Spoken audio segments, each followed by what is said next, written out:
आखिर इमरान खान ने जो 7 सीटों के ऊपर इलेक्शन लड़े हैं, उन 7 सीटों में सीट तो एक ही इमरान खान के पास जानी थी।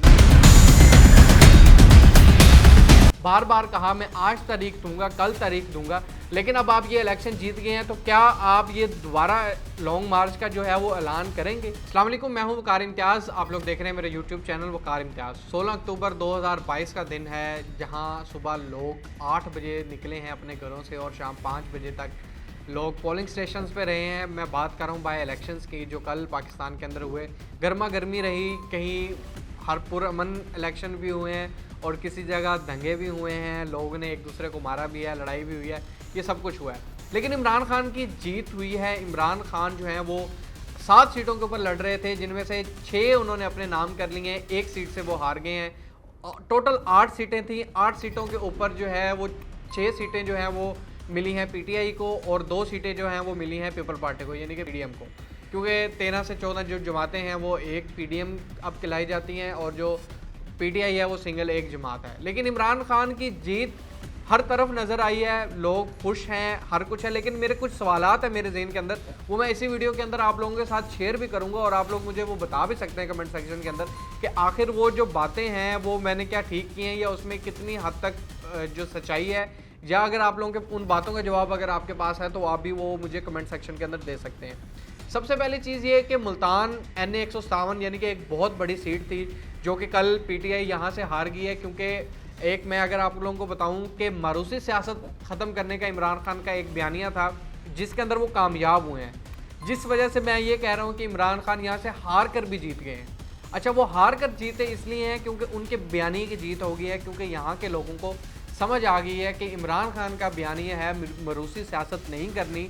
तो इसी वजह से महर बानो कुरैशी जो कि शाह महमूद कुरैशी की बेटी थी, उनको बहुत कम जो है वो वोट मिले हैं, क्योंकि लोग समझ गए थे कि हमें नहीं करना चाहिए और अली मूसा गिलानी जो है वो मुल्तान से जीत गए थे। तो यही सारी चीज़ें जो है वो चल रही हैं। लेकिन इसमें कुछ चीज़ें जो हैं वो मैं आप लोगों को बताता हूँ। एक सीट जो और थी वो सीट ये थी कि कराची से NA 237 से जहां इमरान खान हार गए हैं पीपी के मुकाबले में, जो एक बहुत बड़ा ज़ाहिर है, वो भी एक सीट थी जो कि इमरान खान वहां से हार गए हैं।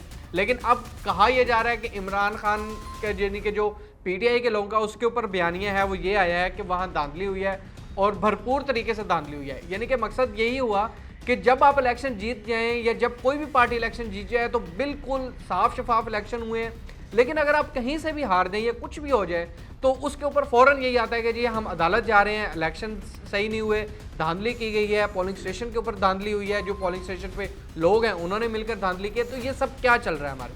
अच्छा, सवाल जो थे वो यही थे कि आखिर इमरान खान ने जो 7 सीटों के ऊपर इलेक्शन लड़े हैं, उन 7 सीटों में सीट तो एक ही इमरान खान के पास जानी थी ना, तो बाकी जो 6 सीटें हैं उनका इमरान खान ने क्या करना था। अब जो 6 सीटें जो हैं वो 7 सीटें जो थी उनके पास, उनमें से वो 6 सीटें जीत गए, एक सीट जो वो कराची वाली है वो हार गए हैं। अब जाहिर है कि वो एक सीट ले सकते हैं, बाकी जो 5 सीटें हैं उसके ऊपर अब दोबारा से इलेक्शन होंगे। अब दोबारा से जो है हुकूमती पैसा लगेगा, दोबारा से लोग रोडों पे निकलेंगे, लोग जाएंगे वोट देने के लिए जाएंगे, लोगों का टाइम भी जाएगा, आपका पैसा भी जाएगा। और फिर आपको ये भी पता है कि इकोनॉमिकल कंडीशन जो है पाकिस्तान की ठीक नहीं है, लेकिन हम इलेक्शन पे इलेक्शन जो है वो चीज़ें सोच रहे हैं। अभी ये भी नहीं पता कि इमरान खान उनमें से कौन सी सीट लेते हैं या कोई भी सीट नहीं लेते। तो क्या ये करना बिल्कुल ठीक था कि 7 की 7 सीटों के ऊपर खुद खड़े होकर यानी कि फैसला करना, आखिर आप दिखाना क्या चाह रहे थे। मेरा सबसे पहले सवाल यही है कि अगर आप पावर दिखाना चाह रहे थे कि देखें मैं अकेला खड़ा होकर भी जीत सकता हूँ, तो शायद वो लोगों को पता है, वो ये भी पता है कि आखिर वो पावर जो है वो आपके पास है, वो हमें भी पता है, लोगों को भी पता है, वो आपकी मुखालिफ पार्टियों को भी पता है कि आपके पास पावर है। लेकिन आपको यही क्यों करना था, पावर शो करवाने के लिए।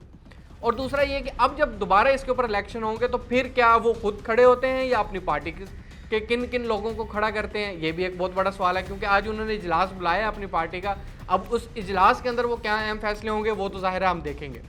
तो इसके साथ साथ जो दूसरा मेरे ये था कि अगर ये सारी चीज़ें आपने कर दी हैं, तो अगर आपने लॉन्ग मार्च करना था, आपने लोगों को बार बार कहा मैं आज तारीख दूंगा, कल तारीख दूंगा, लेकिन अब आप ये इलेक्शन जीत गए हैं तो क्या आप ये दोबारा लॉन्ग मार्च का जो है वो ऐलान करेंगे।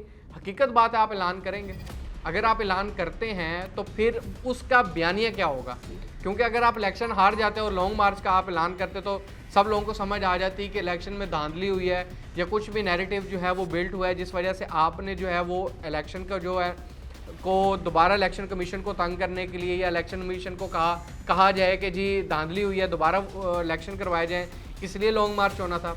तो अभी हम आपकी लॉन्ग मार्च की जो डेट है उसका भी यानी कि जो है इंतज़ार कर रहे हैं। जीत आपकी हुई है, नो डाउट लोग आपके साथ खड़े हैं और पहले से ही खड़े हैं, तो इसके लिए इलेक्शन करवाने की शायद ज़रूरत नहीं पेश आनी थी। आपको साथ के साथ, मैं जहाँ तक समझता हूँ कि साथ के साथ सीटों पे आपको नहीं खड़ा होना चाहिए था। मुबारकबाद मैं देना चाहूँगा ज़ाहिर है इमरान खान को भी और उनके जो जितने भी सपोर्टर्स हैं उन सबको कि आखिर कल आपने एक दफ़ा दोबारा जीत हासिल कर ली है। लेकिन आप लोगों ने ही अब लोगों को समझाना है कि आखिर आपका नैरेटिव क्या है, आप क्या चीज़ करना चाहते हैं।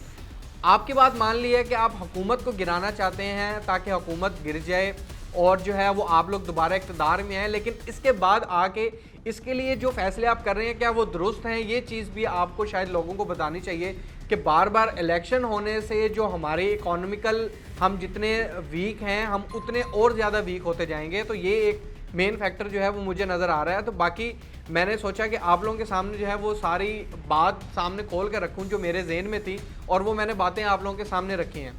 हो सकता है मैं इन बातों में गलत हूं, हो सकता है मैं कुछ बातों के अंदर ठीक भी हूं, लेकिन आप लोग मुझे कमेंट के अंदर ज़रूर बता सकते हैं कि आखिर इन बातों के जो मैंने अभी सवाल किए इनके आपकी नज़र में क्या जवाब हैं या इसके रिलेट करती हुई क्या बात आप लोगों के जहनों में आती है। तो मुझे दें इजाज़त, अल्लाह हाफ़िज़।